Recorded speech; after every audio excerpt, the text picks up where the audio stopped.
Hello dear World of Warcraft friends, welcome back to a new video on my channel. Today it's all about the Omnium Tome because starting today its final quest is available. I'll show you what you need to do to get the final talent point, and I'll show you what's best to take in the last row.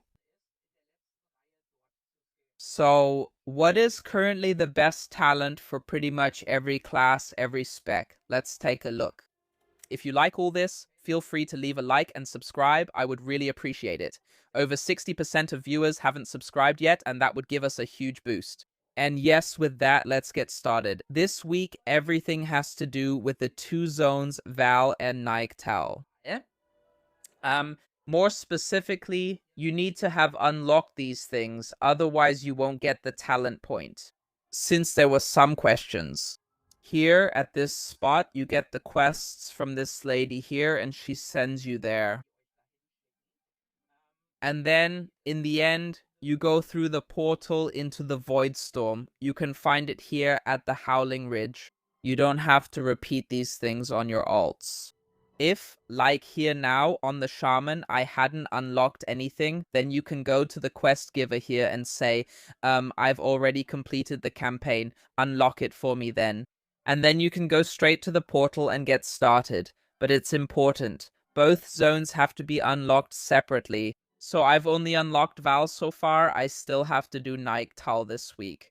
Like I said, you can get the quest here, it takes 5 minutes at most, and then you're done. So it's nothing really groundbreaking, and you don't even have to do the quests on the planet itself. So that's all you need if you've unlocked it enough to go through the portal. After that, step number 1 that you have to complete is to kill the respective world boss. For example, here at the portal to the empty Acropolis, that's where the world boss is located. World boss. It doesn't matter if you've already killed him before, because you need to loot a fragment of alien magic there. So it doesn't matter at all which boss you do. There's always only one active, but when you kill it, you loot a fragment from it, and you need this.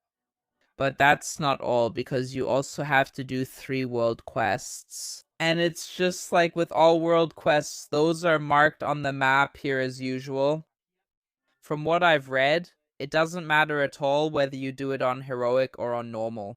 So just complete 3 world quests, and then you're done. And then the talent point is yours. Keep in mind, you first have to go up to the island here to accept the quest. Or if you don't know where to go, you can accept this quest here in the travel journal under suggestions. That will also send you up there first, so it won't save you the trip. But for those who don't know where to go, that's a pretty good clue. Yeah, then accept the quest, take down the world boss, and do 3 world quests. After that, you rush back and then you're done. You'll then get the final talent point for this thing and this achievement here, Studies of the Omnium Foliant. For that, you get the simulacrum of the Omnium of the Sunwalkers. Nara. Sounds complicated. But actually, it's not. In the end, it's just a decoration for your house. Again, this sounds pretty underwhelming.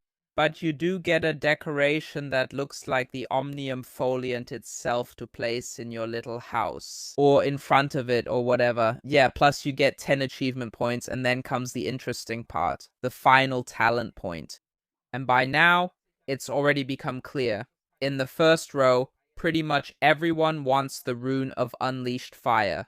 Rune 2. Number 2 is more a matter of personal preference. Although I do think that this Rune of Self-Healing is clearly stronger than the rest. You can't choose anything in the third row, and in the fourth row you take your best secondary stat. And then in the fifth row we have the Rune of Overload. The damage and healing of your core rune is increased by 100%. The Rune of Residual Energy. Damage and healing of your Rune of Resonance is increased by 100. Or Rune of Echoes. Your core rune leaves a lingering curse on the target for 10 seconds. It accumulates 50% of the total damage or total healing that the target has taken or received from the core rune or your Rune of Resonance. Like this. And here it's also pretty clear. You take the Rune of Overload. The reasons for that: the Rune of Resonance applies a DOT effect. And here it can definitely happen. So in the end, both the core rune and this echo do the same damage.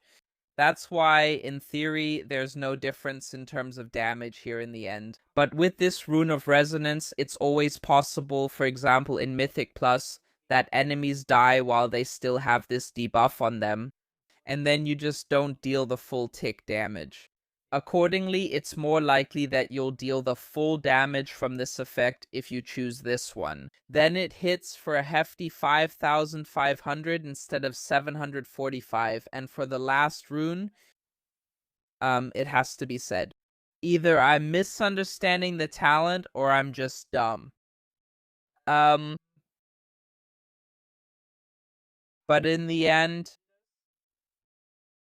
collect 50 of these and 50 of those, and then put them on there. In theory, that should work for you too. 50 of these are 2,000, 1,300 and whatever. Same as here. In the end, it does pretty much the same thing, but here you have the disadvantage again.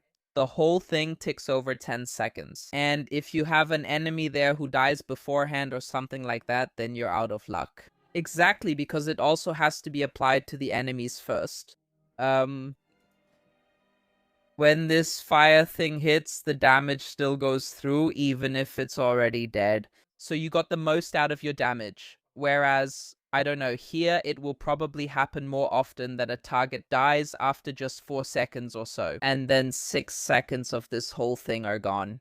This also creates the impression that because of these talents, the Rune of Fire is even better because it can proc up to 9 times per minute.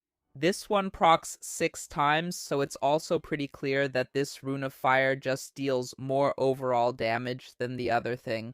Alright, that's it for this video. I hope I was able to enlighten and help you at least a little bit. If so, as I said, feel free to leave a like and subscribe. And with that, I'll see you in the next video. Have a great time and take care.